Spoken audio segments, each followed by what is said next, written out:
अस्सलामुअलैकुम, आप देख रहे हैं खरा सच। आज का शो होगा एक्स रेटेड, और एक्स रेटेड है हमारे हुक्मरानों के लिए। अगर आपका ताल्लुक किसी भी हुक्मरान जमात से है या आपका ताल्लुक हुक्मरान ख़ानदान से है, और वो कोई भी हुक्मरान ख़ानदान हो, तो फिर आज का प्रोग्राम आपके लिए इंतहाई नागवार और भारी होगा। मैं आपको बताऊं, पाकिस्तान में हमें बड़ी खुशनसीबी समझा जाता है, हमें बताया जाता है कि अल्हम्दुलिल्लाह पाकिस्तान में जमहूरियत है। अल्हम्दुलिल्लाह पाकिस्तान की जमहूरी हुकूमत जो है वो अपने पेट पे पत्थर बांध के गरीब के लिए भला कर रही है। और अल्हम्दुलिल्लाह पाकिस्तान के हुक्मरान जो हैं उनका दिल खून के आंसू होता है जब वो गरीब की आह सुनते हैं और सिसकियाँ सुनते हैं। और मैं आपको हकीकत बताऊं, ये सब झूठ है, फ्रॉड है, मक्कर है। किसी को कुछ नहीं होता, उनकी ज़िंदगियाँ उसी तरह चलती रहती हैं। एक एक स्टेटमेंट होती है और चल सो चल, और आगे से आगे बढ़ जाते हैं। अमीर जो है वो अमीर तर होता जा रहा है, गरीब जो है गरीब तर होता जा रहा है। अब गरीब होना को बुराई नहीं है और अमीर होना को अच्छाई नहीं है। और अगर ये भी सच है कि एक डॉक्टर है, इंजीनियर है, आर्किटेक्ट है, तो वो ज़्यादा कमाएगा। एक मजदूर है, भट्टे में काम करने वाला है, वो कम कमाएगा। लेकिन उसकी कम कमाई के अंदर भी ज़रूरियात ज़िंदगी जो हैं वो उसका हक है। ज़रूरियात ज़िंदगी जो उसके लिए उसके ख़ानदान वालों की ज़िंदगी और सेहत के ज़ामिन हो। यहाँ पे हुकूमत के काम है कि आपको प्रोटेक्शन दे, लोगों को अपने गार्ड्स रखने पड़ते हैं। हुकूमत का काम है आपको बिजली दे, लोगों को अपना सोलर लगवाना पड़ता है। हुकूमत का काम है आपको पानी दे, और पंजाब जैसे इलाके में जहाँ 5 दरियाओं का संगम हो, 5 नद हो, वहाँ पे हमें पानी की बोतल खरीदनी पड़ती है। हुकूमत का काम है तालीम दे, वो हम प्राइवेट स्कूल के बगैर नहीं ले सकते। हुकूमत के स्कूल कहीं होगा तो जाएंगे। हुकूमत का काम है कि सेहत दे, और अगर मेरी जेब में पैसे हैं तो मैं प्राइवेट अस्पताल से अपना इलाज करा सकता हूँ। सरकारी अस्पताल में मौत का रक्स है। सच्ची बात यह है कि पाकिस्तान को इतने सालों में जमहूरियत ने क्या दिया, और जो भी आएगा वो यहाँ पर राग ये लापेगा कि जनाब इतने साल तो आमिर रहे, हमारी तो हुकूमतें थी और हमें गायब कर दिया गया, चलता कर दिया गया, वरना ये हो जाना था, वरना वो हो जाना था। लेकिन हकीकत यह है, चाहे पीपल्स पार्टी हो, चाहे नून लीग हो, चाहे पाकिस्तान तहरीक इंसाफ हो, चाहे मिली यकजहती काउंसिल हो, चाहे मुत्तहिदा मजलिस अमल हो, चाहे MQM हो, चाहे जमीयत उलमा इस्लाम हो, किसी भी जमात ने आवाम के लिए कुछ नहीं किया। और आज मैं आपको चंद फिगर्स पहले बता दूँ। आप देखें कि 2024 और 2025 में गुर्बत की शरह के हवाले से एक रिपोर्ट सामने आई। उसमें गुर्बत की शरह जो है वो 28.9% तक इजाफा हो गया, यानी 29% इजाफा हो गया। पावर्टी एस्टिमेशन कमेटी जो है वो कहते हैं तकरीबन 6,97,00,000 अफराद खते गुर्बत से नीचे हैं, यानी 6,97,00,000 अफराद जो हैं वो बिलो पावर्टी लेवल हैं, तो जो पुअर होता है उससे भी कमतर हैं। गुर्बत में इजाफे के लिहाज से सिंध सबसे ऊपर रहा। 6 सालों के दौरान गुर्बत की सतह में 8.1% इजाफा हुआ, और 2019 में यही शरह 24.5% थी। अब मुल्क में गुर्बत का सबसे बड़ा शिकार जो है वो सूबा बलूचिस्तान है। बलूचिस्तान में गुर्बत की शरह 47% है। खैबर पख्तूनख्वा में गुर्बत की शरह 35.3% है। सिंध में गुर्बत की शरह 32.3% है। पंजाब में गुर्बत के शिकार अफराद की शरह 23.3% है।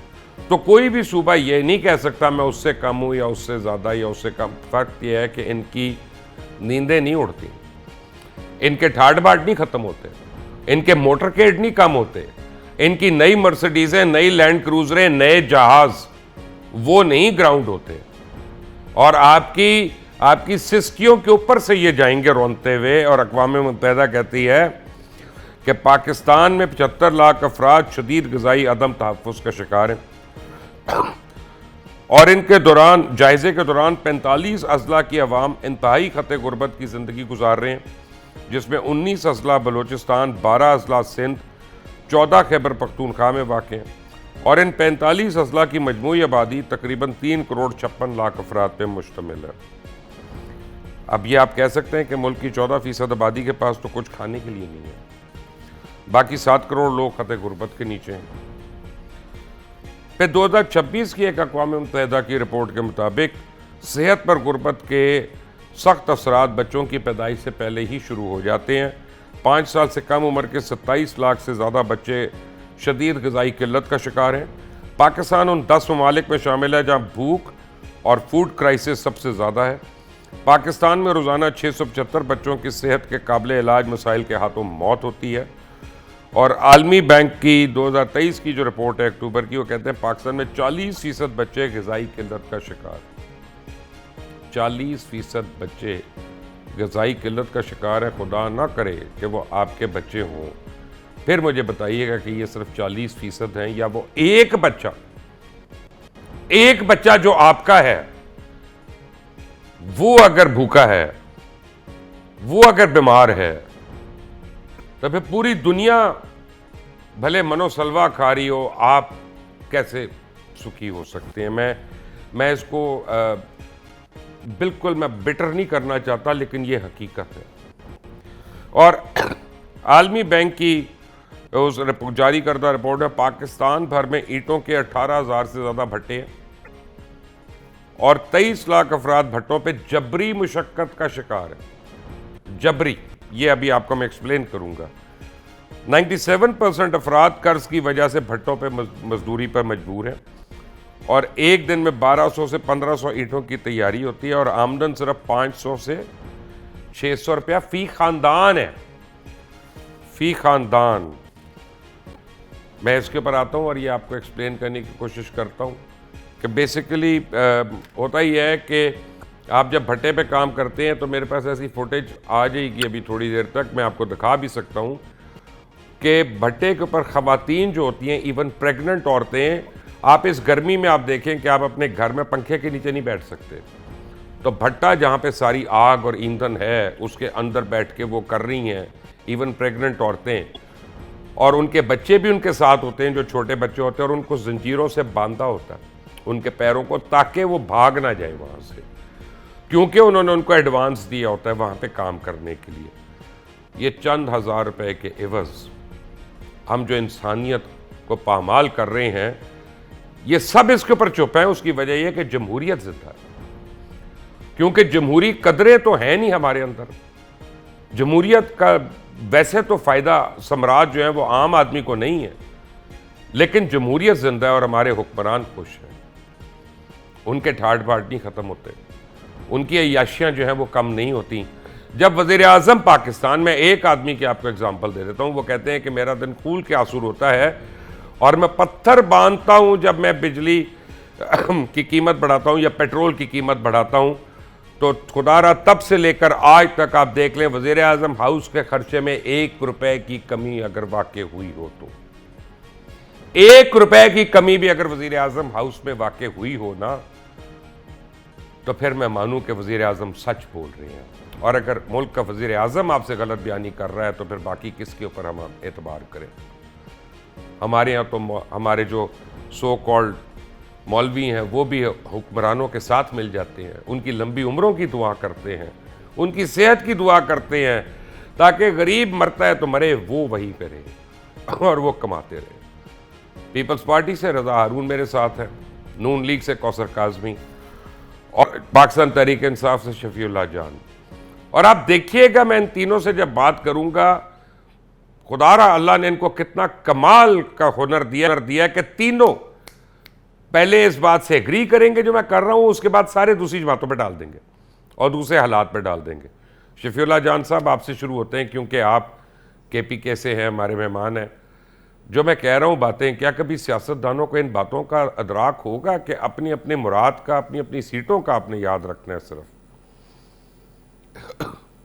सबसे पहले मुबशिर साहब आपका शुक्रिया। जो आपने फिगर्स दिए, जो आपने फैक्ट्स बयान किए और जिस तरह आपने कहा कि ये तीनों इससे इत्तेफाक करेंगे, तो बिल्कुल मैं तो ज़ाती तौर पे इससे इत्तेफाक करता हूँ कि आपने देखा होगा कि गुर्बत की जो सतह, जो एक फिगर्स है वो भी बढ़ रही है। फिर आपने देखा कि इस वक्त पाकिस्तान में जो बेरोजगारी है वो 41 साल की बुलंद तरीन सतह पे है। इकोनॉमिक कंडीशन आपके सामने है कि यहाँ पे GDP ग्रोथ जो 3% पे इमरान खान साहब छोड़ के गए थे, आज कहाँ पे 6% पे छोड़ के गए थे, आज 3% पे है। फिर इस तरह बाकी आप सेंसिटिव प्राइस इंडिकेटर देख लें जिसमें दाल केपीके चीनी पे आ आटा की जाए, प्राइसेस केपीके का आती है। क्या हाल है शफीउल्लाह जान? बाकी सूबे वाले अपनी दिफा खुद कर लेंगे, आप केपीके पे आ जाएं। आपने देखी होगी बीबीसी की रिपोर्ट, मैं अब क्या दिखाऊं यहाँ पे, पैमरा मेरा ही लाइसेंस बैन कर देगा। बीबीसी की रिपोर्ट का हवाला दे देता हूँ, जो उसने बच्चाबाजी के ऊपर एक बहुत बड़ी डॉक्यूमेंट्री बनाई, और वो वहाँ पैसों के लिए हो रही है, गुर्बत की वजह से हो रही है। यहाँ पे भी प्रोस्टिट्यूशन बढ़ गई है, सिंध में भी बढ़, ये नहीं है कि किसी और सूबे में नहीं बढ़ी, लेकिन आप अपने सूबे के जवाब दें, उसका बता दें आपने बीबीसी की रिपोर्ट आने के बाद उस पर क्या एक्शन लिया। देखिए, उस पर एक कमेटी बनाई गई थी और जिस तरीके से उस रिपोर्ट पे रिपोर्ट किया गया था वो कुछ ज्यादा बढ़ा चढ़ा के पेश किया गया था। वो जो भी फेल है वो जहां भी हो रहा है वो गलत हो रहा है, उसमें कोई डिफेंड नहीं कर सकता, चाहे वो खैबर पख्तूनख्वा हो या चाहे पाकिस्तान का या दुनिया का कोई भी हिस्सा हो।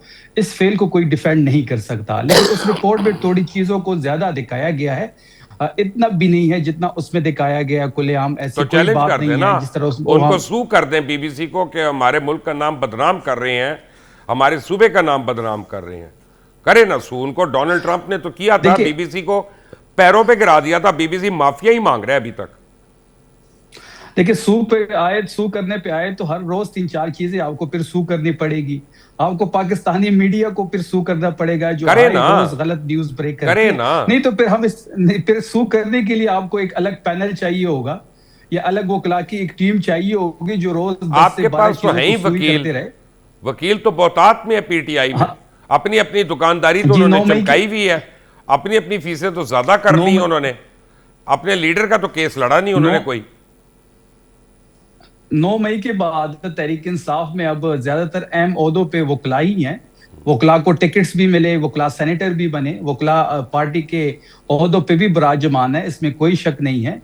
इमरान खान साहब के केसेस हो या फिर पीटीआई के और वर्कर्स के या रहनुमाओं के केसेस हो, वो उसको लीड कर रहे हैं, लेकिन जिस तरीके से लीड करना चाहिए था शायद उसमें अभी थोड़ी कमी है। कमी है। मैं उसमें आता हूं जरा इस पे, एक्टिव होना चाहिए। अब बस सवाल यह है कि जो अपने अपने पार्टी रहनुमा के लिए अगर दिल जोई से लीड नहीं कर रहा, तो फिर रजा हारून अवाम के लिए कैसे आप लोग लीड करेंगे? 15 साल से आप लोगों की हुकूमत जो है वो सिंध में है, अब तो लोकल बॉडीज़ भी है, फिर आप लोग कैसे जस्टिफाई करते हैं कि खतरा गुर्बत सबसे ज़्यादा सिंध में बढ़ी है पिछले 5 सालों में?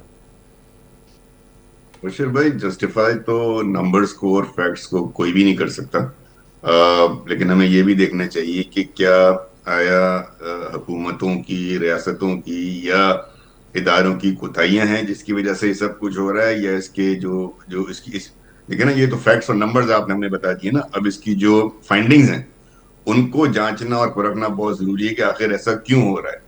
क्या हमारे मुल्क की मईशत जो है या जीडीपी ग्रोथ, जैसे अभी हमें बताया कि वो तेजी से नहीं बढ़ रही, मईशत के जो इंडिकेटर्स होते हैं, एक्सपोर्ट में इजाफा नहीं हो रहा, फॉरेन डायरेक्ट इन्वेस्टमेंट नहीं आ रही है, तरक्याती जो हमारे यहाँ इंडस्ट्रीज हैं क्या वो काम नहीं कर रही हैं। ये एक बहुत बड़ा मेगा फैक्टर है जो इसके अंदर आके इन्फ्लुएंस करेगा कि इस डिसीजन को कैसे ठीक किया जाए। गवर्नमेंट का काम ये होता है कि वो फैसिलिटेट करती है, कवानीन ऐसे बनाती है, ज़ाब्ते ऐसे बनाती है। बुनियादी कुछ जिम्मेदारियां हुकूमत की हैं, जैसे कि बुनियादी हकूक हैं आपके, या जिंदा रहने के लिए जो बुनियादी आपका एक एक आपको खाने पीने का, सेहत का, पुरफजा मकाम का, ये सब आपका आइन जो है अब गारंटी प्रॉब्लम करता है यह और है उसकी रजा जिम्मेदारी साहब, लगाता है आप इतने हुकूमत। खूबसूरत ज़ुबान गर्दानी करते हैं कि मैं तो आपका फ़रेख्ता हूँ, आपको पता ही है, मैं तो आपका फ़ैन भी हूँ और आपकी लफाजी का भी फ़ैन हूँ। दुख की बात यह है कि वो मेगा प्रोजेक्ट्स को छोड़ें, हुकूमती कामों को छोड़ें। अगर कराची की सबसे पॉश सोसाइटी जो है, चलें केडीए स्कीम 1 है, मैं नाम ले रहा हूँ, मैं केडीए स्कीम 1 में 20 करोड़ रुपए का घर खरीदता हूँ, मेरे नलकों में पानी आ जाएगा? नहीं, मुझे टैंकर बुलाना पड़ेगा वहाँ पे। तो आप बेसिक पानी तो दे नहीं रहे अपने रेजिडेंट को वहाँ पे, आपने बाकी सहूलियात क्या देनी सर? सर, मैंने इनकार नहीं किया, मैंने तो आपसे कहा कि जो फैक्ट्स आपने बताया मुबशर लकमान भाई वो दुरुस्त हैं। और पानी की फराहमी, जो बुनियादी ग़िज़ाई अजनास हैं, पानी, जिसको कि हम stable security, education, health care, roads, bridges, civic sense, नाले, सफाई, हुकूमत, इनमें से मुराद अली शाह और आपके कराची के नाजिम कौन सा काम कर रहे हैं जिस पे आप मुझे कहेंगे हमें फख्र है उस काम पे? मैं समझता हूँ कि सेहत में बहुत सेहत के इदारों में, अस्पतालों में बहुत बेहतरी है, बल्कि मैं समझता हूँ पाकिस्तान के इस वक्त चंद बेहतरीन सेहत की जो पॉलिसियां हैं और इदारे हैं, अस्पताल हैं, वो सिंध में हैं। पूरा पाकिस्तान उससे फायदा उठाता है। मैं समझता हूँ कि इंफ्रास्ट्रक्चर के जो मामला हैं पूरे सिंध के, जिसमें कि सड़कें हैं या जो हमारे पसमानदा इलाके हैं, उनको उनको उठाने वाली बात है, उसमें भी बेहतरी आई है। लेकिन बहुत सी ऐसी चीजें हैं जो कि शहरी इलाकों में जो यूटिलिटीज हैं, खास तौर पे जैसे पानी का आपने फरमाया, फरामी और नकासी आपका सिस्टम है, उसमें आज बेहतरी की मुझे गुंजाइश मुजम्मिल बहुत जोरवर्दी को जानते हैं ना? मुजम्मिल जोरवर्दी सुबह को मुझे बता रहे थे कि मुझे मना किया गया, मैं गया सिंध में, कि रात को सिंध के अंदर ट्रैवल ना करना, कोई जिम्मेदारी नहीं है तुम्हारी। तो आते हैं ज़रा पंजाब वालों का भी हाल देख लेते हैं। कौसर काज़मी साहब जो है वो आए हैं हालिया तौर पे बरतानिया से। पहले तो हमें ये पता चले कि आया आप भी उस गल्फ स्ट्रीम 550 पे आए हैं जो सीएम साहिबा का था, कि आप किसी और जहाज़ में आए हैं? बिस्मिल्लाहिर्रहमानिर्रहीम, अल्लाहुम्मा सल्ली अला मुहम्मदिन व आले मुहम्मद। मुबशर भाई, आपने बड़े तफसील के साथ आदाद और शुमार दिए जितने भी। मेरे ख्याल में कोई भी तरक्की पजीर ममालिक का जब जिक्र होगा तो ऐसे ही आदाद और शुमार सामने आएंगे जिस तरीके से आपने जिक्र किया। तरजीह ये होनी चाहिए, तवज्जो इस बात पे होनी चाहिए कि क्या उस मुल्क के, क्योंकि आपने कहा शफ़ी जान को कि आप अपने सूबे की बात करें, मेरे भाई रज़ा हारून ने सिंध की बात की, तो मैं पंजाब की बात करूँगा। जो पंजाब में मैंने ज़ाती मुशाहिदा किया, जो चीज़ अपनी आंखों से देखी कि हमारी जो मैडम चीफ मिनिस्टर हैं वो अगर चाहती तो पिछली जो साबका हुकूमतें थी उन दोनों ने अपने सीएम का नाम नहीं लिया, लेकिन आप मजबूर हैं लेने पे, क्योंकि आपको जस्टिफाई करनी है नौकरी अपनी जाके, यानी मजबूर हैं आप। नहीं, अगर मैं गलत बात करूं तो नहीं, आप तो सीएम का क्या, आप हुकूमत कह सकते थे, आप पंजाब हुकूमत कह रहे थे। आप लाहौर में आप पंजाब हुकूमत कह दे। मैं आपको एक, अच्छा चले, let me ask you a question. मैं आपको एक चीज दिखाता हूं कौसर, क्योंकि आप हमारे छोटे भाई भी है ना, आपको मैं ज्यादा रगड़ा भी नहीं लगा सकता। अब ये तो लोगों के सामने मानना भी पड़ता है। एक गरीब आदमी की तनख्वाह जो है हुकूमत ने 40,000 लगाई हुई है, मिलती 25,000 है। ये भी एक हुकूमत अपनी अहकामात को इम्प्लीमेंट नहीं करा सकती। अब फी का आमदनी जिसकी 25,000 है, घर का किचन कैसे चलाएगा? 40 किलो आटा जो है 5,500 से 6,500 रुपये फ़ी माने।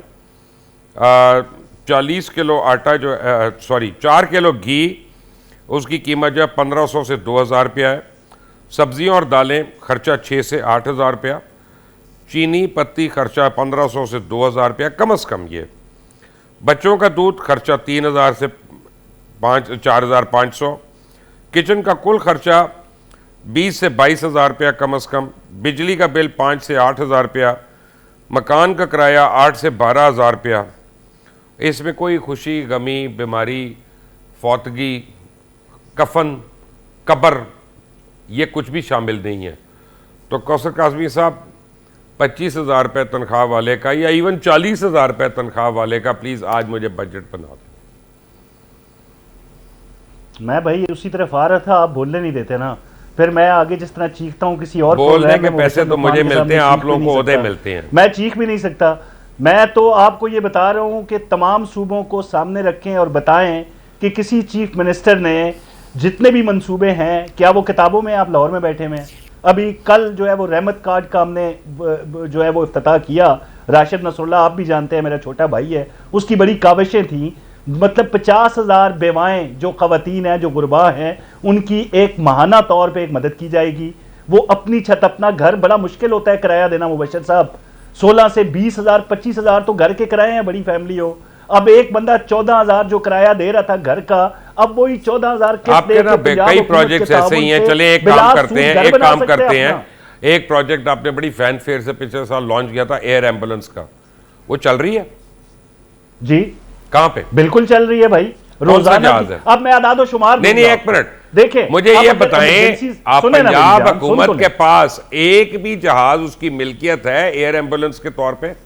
एक जहाज भाई? आप अगर मुबशर भाई, आप मुझे, सीएम के पास जाती 2 जहाज आ गए हैं, तो आप मुझे दूसरी तरफ ले जाते हैं ना, करें ना। मैं आपके हर इतराज का जवाब दूंगा कि पंजाब हुकूमत अवाम का पैसा अवाम पे किस तरह खर्च कर रही है। मैं चैलेंज करता हूं कि आप मुझे, मैं कुछ और कह रहा हूं, आप कुछ और। देखिए, कौसर काज़मी साहब, आपको तो इंशाल्लाह इस खूबसूरत परफॉर्मेंस के ऊपर सेनेट में सीट मिल जाएगी। मुझे जो है ना अपने कॉन्स्टिट्यूएंट्स जो अवाम है ना, जो देखने वाले हैं, उनके आगे सच बोलना है। तो मेरा और आपका जो है ना कॉन्स्टिट्यूंसी में ज़रा फ़र्क है। आपका तो एक क्लाइंट है, मेरे करोड़ों क्लाइंट हैं यहाँ पे, मुझे उन सब के लिए कुछ करना है, आपको एक के लिए करना है। ये फ़र्क है बेसिक। लेकिन एक बात मुझे बताएं, मैं जो बात कर रहा हूँ, मैं सवाल जो कर रहा हूँ, रज़ा हारून का ये अपना क्रेडिट है और शफीउल्लाह जान का भी क्रेडिट है कि दोनों ने उसको अवॉइड नहीं किया। मेरा सवाल बड़ा सिंपल है, क्या हुक्मरान, क्या जमहूरियत का राग अलापने वाले, उनकी अपनी अपनी जमातों में जमहूरियत है? क्या वाकई उनको गरीब की तकलीफ़ों का एहसास है, इदराक है? वरना ये हाल ना होता अगर होता तो। आज तो हम सच बोल रहे हैं ना किसी वक्त, तो ये सवाल है। नहीं, सवाल आपका सवाल ये नहीं था, सवाल था अदाद शुमार के साथ बताना कि क्या हुक्मरान अवाम के लिए तवज्जो दे रहे हैं, उनकी तरजीहात क्या हैं, क्या उन्होंने अपने खर्चे कम किए हैं? तो हाँ, किए हैं जी। पहले चीफ मिनिस्टर ऑफिस के अंदर एक शानदार खाना बनता था, पूरा स्टाफ उससे मुस्तफीद होता था, बंद किया मैडम चीफ मिनिस्टर ने, एक अरसा हो गया। बता रही हैं भाई कि अवाम का पैसा अवाम पे खर्च कर रही हूं। अगर लाहौर में, पंजाब में, दीगर शहरों में, तमाम इजला के अंदर पब्लिक ट्रांसपोर्ट की सूरत में, घरों की दहलीज पर दवाइयों की सूरत में, अपना छत अपना घर की सूरत में, राशन कार्ड, किसान कार्ड, रहमत कार्ड की सूरत में ये प्रोजेक्ट नहीं है, तो आप कहें यार तुम बहुत बड़े झूठे हो, तुम एक अपने क्लाइंट को खुश कर रहे हो, जिस तरह आपने कहा बकौल आपके। तो ऐसी बात नहीं है। मैं एनी शाहिद हूं, मैंने ये तमाम चीजें बड़ा क्लोजली मुशाहिदा की हैं, वो मैं आपको बता रहा हूं। हाँ, यही चीजें अगर यार एक पेज नहीं मुझे मिल रहा, एक पेज नहीं मिल रहा। कौसर प्रॉब्लम पता है क्या, मेरी रिसर्च टीम ने एक मुझे हिसाब लगा के बताया। बता, अब मैं किसी सीएम के ऊपर नहीं कह रहा, खुदा ना खास्ता मेरे ऊपर को पीका एक्ट ना लागू कर देना। पहले से हाथ जोड़ के माफी मांग रहा हूं मैं बड़ा डरपोक आदमी, कमजोर आदमी हूँ। वो मुझे टीम ने दिया बता हिसाब पूरा एक मेकअप का, कि एक नॉर्मल मेकअप का क्या एक्सपेंस होता है और हेयर स्टाइलिंग का क्या एक्सपेंस होता है। You know what I am saying is कि जब जी अगर हमारी नुमाइश हो ना सरकारी ओहदों पे आके, वो लोगों की दिल आजारी का बायस होती है। छोड़ दें इसको, छोड़ दें भाई अपना। मैं उनको शर्मिंदा नहीं कर रहा, मैं एक पॉइंट स्कोर कर रहा हूँ कि हमारे हुक्मरानों को चाहिए कि नमूद और नुमाइश की जगह अवाम की, यानी अगर वो मरहम नहीं रख सकते जख्मों पे तो ऐड ना करें, बस ये मैं कह रहा हूँ। फिर ये भी साथ कहें कि हुक्मरान अपने अपने जितने भी सूबे के अंदर हैं, क्या उनमें इतनी इखलाकी जुर्रत है कि किसी भी अवामी सतह पर आके ये कह दें कि भाई अपने हुक्मरानों से सवाल करो कि क्या आपको सेहत की, तालीम की, यार आपसे मैं पंजाब में पूछूंगा, फौरन उस्मान गुजार से सवाल करना शुरू हो जाएंगे। मुबशर भाई आप मुझे बोलने नहीं दे रहे। नहीं वैसे नहीं मैं बोलने दूंगा, आज आप अकेला प्रोग्राम कर रहे हैं। ऐसे नहीं मैं बोलने दूंगा। मैं मुझे जितने मर्जी इश्तिहार मिल जाए, मेरा कॉम्प्रोमाइज नहीं है अपने एडिटोरियल कंटेंट से। कौसर काजी मेरे साथ है, रज़ा हारून मेरे साथ है। आप ये टीम में से खातून ने पूछा मुझे कि सर आप जो सिगार पीते हैं वो कितने के होते हैं, तो मैं उसको फ़र्क समझा रहा था कि एक गवर्नमेंट एम्प्लॉई और गवर्नमेंट रिप्रेजेंटेटिव उसका और एक प्राइवेट एम्प्लॉई के अंदर या प्राइवेट बिजनेसमैन के अंदर प्लीज़ तफरीक करना सीखें और उसको ज़रूर समझें। अगर को सरकारी पैसे पे या मुराद पे या आवाम के टैक्स के ऊपर अगर अय्याशियाँ करता है तो उसकी इजाज़त नहीं है। अपनी ज़ाती हैसियत में वो जो मर्ज़ी करे, एज लॉन्ग एज अगर उसने टैक्स का डिफ़ॉल्टर नहीं है तो दैट इज़ फाइन। लेकिन अब हालात ये हो गए ना रज़ा हारून कि 90 की दहाई में यही मौलवी हजरात हमें कहते थे तस्वीर कशी हराम है, आज वही कह देते हैं बेचारे कि मेरा यूट्यूब चैनल सब्सक्राइब करें। तो यू टर्न्स ही तो बड़े हैं ना यहाँ पे। सही है मुबशर भाई, लेकिन मैं आपकी बात से, आपकी इजाज़त से थोड़ा सा इख्तिलाफ करते हुए कि हुकूमतों को तो ऑस्टेरिटी का मुजाहरा हर हाल में करना चाहिए क्योंकि वो पब्लिक फंडिंग के ऊपर अपने कारोबार चला रही है।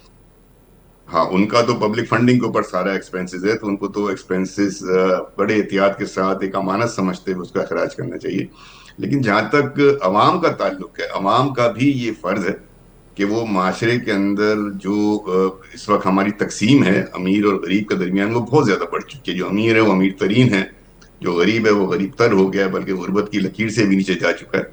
तो हमारे अवाम में भी जो साहिब हैसियत तबका है उसको भी इस बात का ख्याल रखना चाहिए कि शादी ब्याह में जिस तरह के हमारे खाने नहीं नहीं, होते वो तो हैं, जो एक सजावट घटिया होती है। हरकत है ना। देखिए, एक मेरी बात सुने। नहीं देखे ना मुबशिर भाई, नहीं नहीं, देखें, चले इसको एवेल्युएट बात करते बात हैं ना। घटिया हरकत की बात गरीब देखें, गरीब मैं कर मेरी क्यों मेरी होता बात जा रहा सुने। है, चले ये देख लेते हैं। देखें, एक सोशल रिस्पॉन्सिबिलिटी फेयर होती इनफ, है, आई एग्री, उसको भी उससे तो उसको कोई पूरा करना इख्तलाफ ही चाहिए। नहीं है। लेकिन गरीब अच्छा, गरीब कर दूसरी क्यों बात है कि होता देखें जा हमें रहा है? हमें क्योंकि उसका बच्चा तालीम नहीं हासिल कर सकता। और तालीम वो कैसे हासिल करेगा? वो फ्रोबेल्स में या ग्रामर में तो अपना बच्चा पढ़ा नहीं सकता, सरकारी स्कूल है नहीं, उसकी छत ही नहीं, उसके टीचर ही नहीं, उसका निसाब ही नहीं। तो मेरा पता, गरीब ने तो मजीद गरीब तर होना है ना।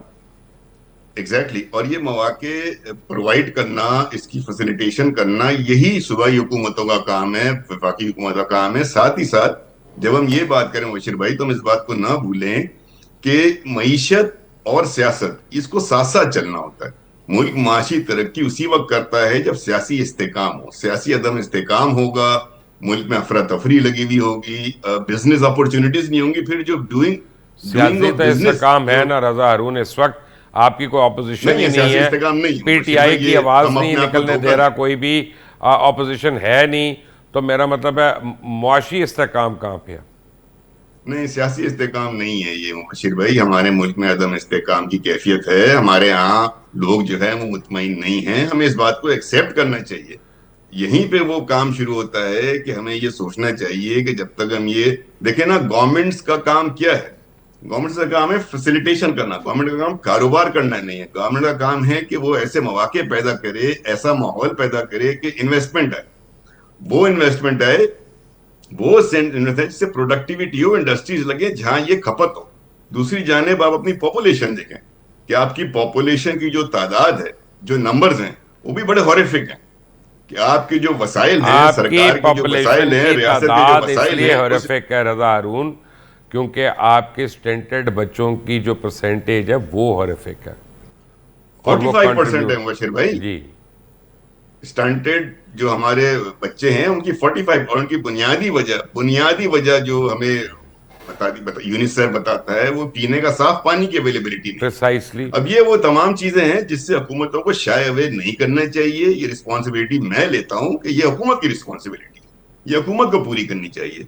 और दूसरी जानिब जहां माशी तौर पर तरक्की की बात है, वहां हमें वो इकदाम लेने चाहिए, वो फैसिलिटेशन करनी चाहिए। लेकिन इस वक्त आज आज आप देखें मुबशिर भाई, ये मुझे कह लेने दें कि आज आप मेरे ख्याल में पाकिस्तान की जो तारीख हमने देखी है, जो हमारी आंखों के सामने गई, आज हम एक बेहतरीन सिमत की तरफ चल पड़े हैं। आज पाकिस्तान का मकाम अक़वाम आलम में बुनियादुल मरसूस के बाद, और खास तौर पे, और फिर एक ये मिनट, एक मिनट जो ठहर ईरान जाए, एक अमेरिका में। मिनट ठहर जाए। बड़ी अच्छी बातें हैं, आर्मी चीफ भी खुश होंगे आपकी बातों से, और बाकी लोग भी खुश नहीं नहीं, होंगे। मैं किसी खुश नहीं नहीं, करने की सारे बात खुश नहीं, होंगे, मैं भी हकीकत। खुश हूँ।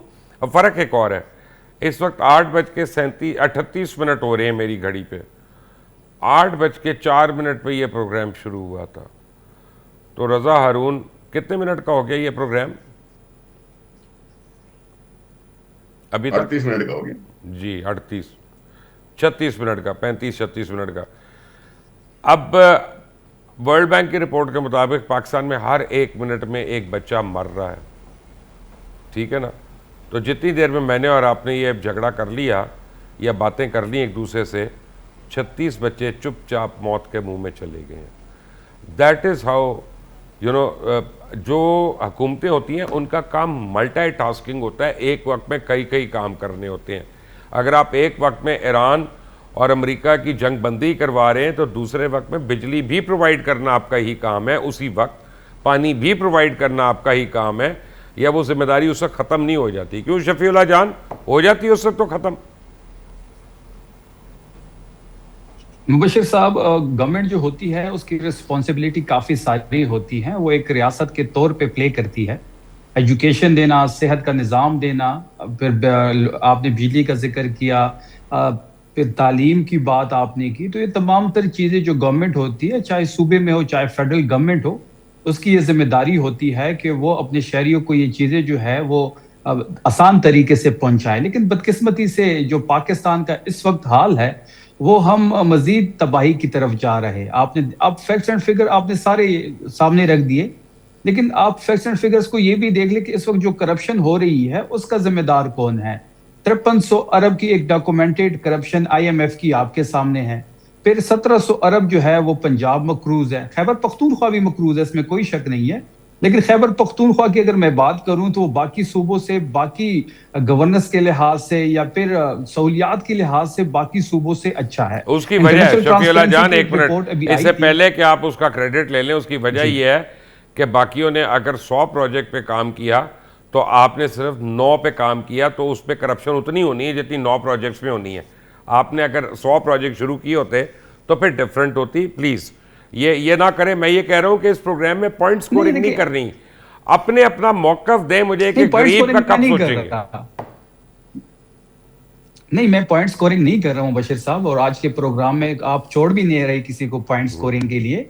अगर खैबर पख्तूनख्वा में कोई बड़ी करप्शन होती तो हमारे जो अपोजिशन पार्टियां हैं, कौसर साहब यहाँ पे मौजूद है, रजा हारून साहब मौजूद है, तो ये हर प्रोग्राम में इसको कौसर काज़मी को इजाजत मत दीजिएगा, खुदाई के साथ मैं भी नहीं चुप करा सकूंगा उसको, एक दफा शुरू हो गया तो मैं भी नहीं चुप करा सकूंगा। मैं तहरीक इंसाफ के मुबशिर साहब, तहरीक इंसाफ के 9 मई के बाद जो हालात हैं, उसके बाद अगर तहरीक इंसाफ के खिलाफ कोई भी चीज मिलती या खैबर पख्तूनख्वा हुकूमत के खिलाफ कोई चीज मिलती तो वो हमारी जो अपोजिशन पार्टियां हैं, जो हमारे भाई हैं, वो बढ़ चढ़ के इसको पेश करते।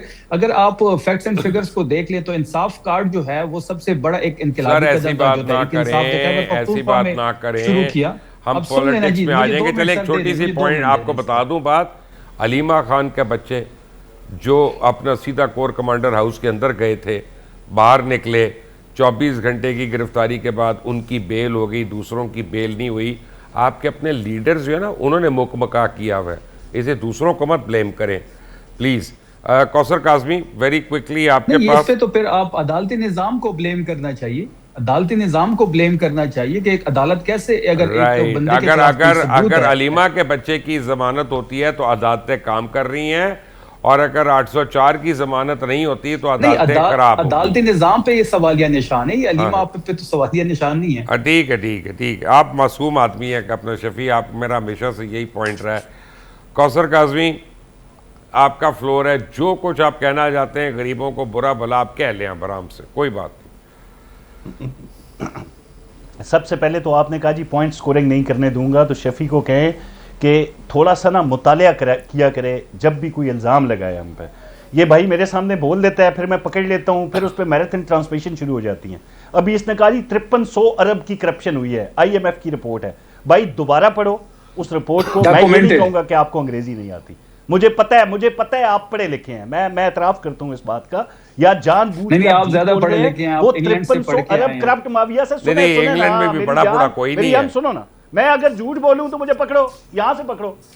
आपने जो 5300 अरब का भी इल्जाम लगाया ना करप्शन का, IMF की रिपोर्ट का हवाला देके, वो 5300 जो अरब रुपए हैं वो रिकवर हुए हैं करप्ट माफिया से, उसमें साफ अल्फाज में लिखा हुआ है। एक IMF पे केस अगर आपके पास मौजूद है फोन में तो मुबशर को दो भाई, उसी IMF ने लिखा है ये कि करप्ट माफिया से वो रिकवर हुए हैं पैसे, वो करप्शन नहीं हुई। आप दो मुख्तलिफ बातें कर रहे हैं, जानबूझ के कर रहे हैं। अब जहां तक बात है, मुबशर साहब ने बात की भाई करप्शन की बातें, मैं तो शुक्र करता हूं अल्लाह पाक की जात का। मैं फिर कहूंगा मुबशर भाई को बुरा लगे, आपको बुरा लगे कि मैडम चीफ मिनिस्टर ने हमें अपने दिफा के लिए इतना मवाद दे दिया है पंजाब के अंदर बिलखसूस कि हम किसी भी टॉपिक पे बोल सकते हैं। अवाम का पैसा अवाम पे पंजाब में खर्च हो रहा है, हम बरमला इसका इजहार करेंगे, जरूर करेंगे कि भाई ये प्रोजेक्ट्स हैं जो अवाम, जिसमें जाती तशहीर नहीं होती, मेरे ख्याल में कोई सियासी फायदा नहीं होता, वोट बैंक में इजाफा नहीं होता, लेकिन जिंदगी में आसानी आती है गरीब लोगों के,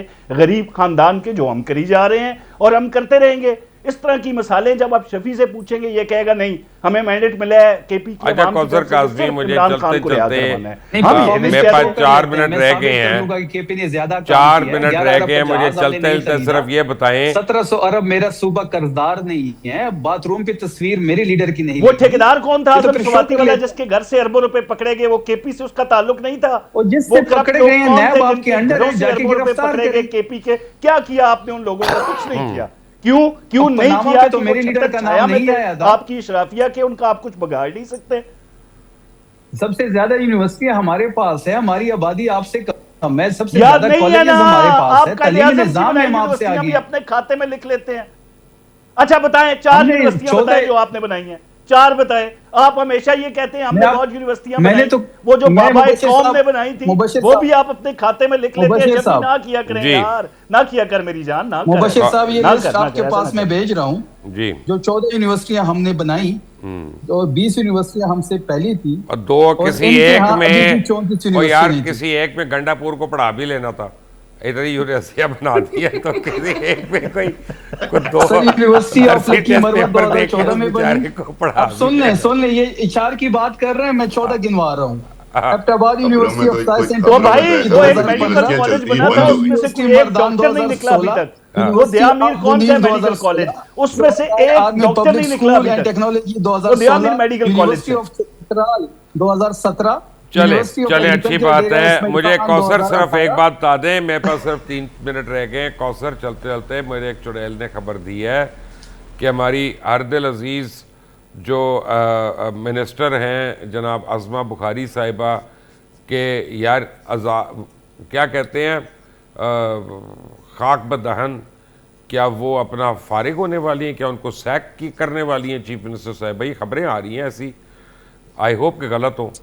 मुबशर भाई मेरे ख्याल में ये किसी यूट्यूबर ने कहानी बनाई होगी। अच्छा, अभी अज़मा ने एक तकरीर की पंजाब असेंबली के अंदर, वो जो शादी की उम्र के हवाले से क्या खूबसूरत तकरीर की, हर बंदा उनको अप्रिशिएट कर रहा है, चाहे वो मैडम सीएम है, चाहे सीनियर मिनिस्टर हैं, नाम लेके उनको अप्रिशिएट किया जा रहा है। ये किसी यूट्यूबर की स्टोरी होगी। हाँ ये है कि मैडम के प्लेयर्स हैं सारे, जिस तरह शफी वगैरह नहीं कहते कप्तान की जहां मर्जी जिसको मर्जी ये खिलाए। अब मैडम जिसको जो जिम्मेदारी देती है, कप्तान देखे कप्तान कौन है? रजा हारून। कल रजा हारून एक बड़ा सीरियस मसला हो गया, ये भी यूट्यूब से ही मैंने अभी सुना था और इमदाद सुमरो साहब की मैं सुन रहा था यूट्यूब पे और भी लोगों की।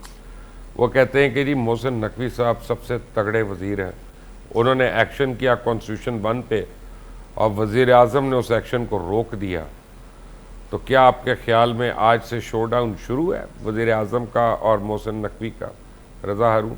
आई डोंट नो मुबशिर भाई, लेकिन मैं कॉन्स्टिट्यूशन 1 पे एक बात आपसे जरूर करूंगा कि कराची में एक नस्ला टावर था। जी जी। और नस्ला टावर में जो था वो मिडिल क्लास लोगों ने वहां अपार्टमेंट्स लिए थे। एक मामूली सी इरेगुलरिटी थी जो सड़क के साथ साथ थोड़ी सी बाउंड्री उस अपार्टमेंट की मिल रही थी, उसको रेगुलराइज नहीं किया गया। गुलजार की कजन का व्यू खराब हुआ, उससे बड़ी रेगुलरिटी क्या होनी?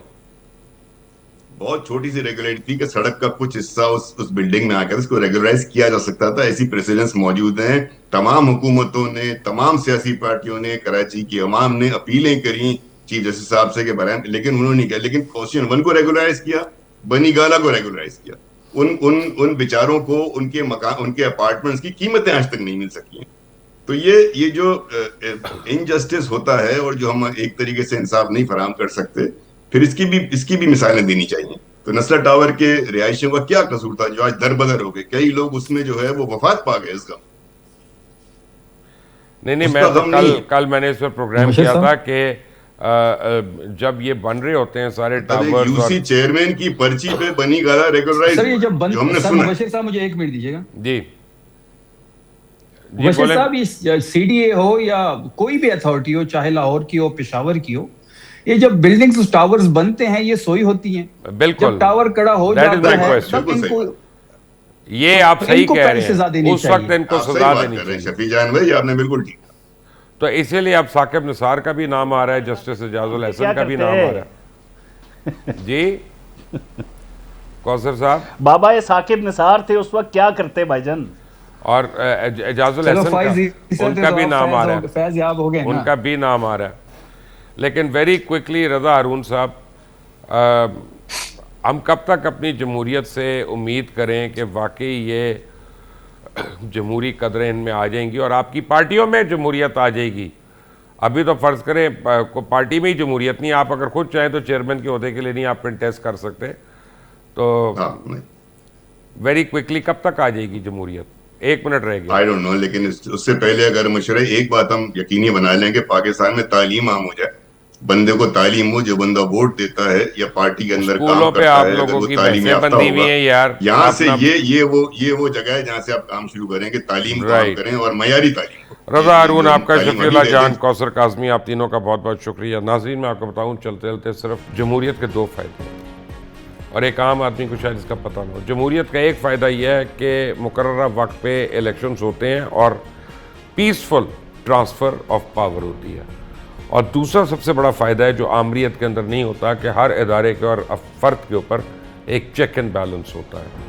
और अगर वो चेक एंड बैलेंस ख़त्म हो जाए या वो अपने आप को मुबर्रा समझना शुरू हो जाए तो फिर जमहूरियत मर जाती है। आप खुद से सोचें पाकिस्तान में जमहूरियत है या नहीं। I leave that to you. अल्लाह हाफ़िज़।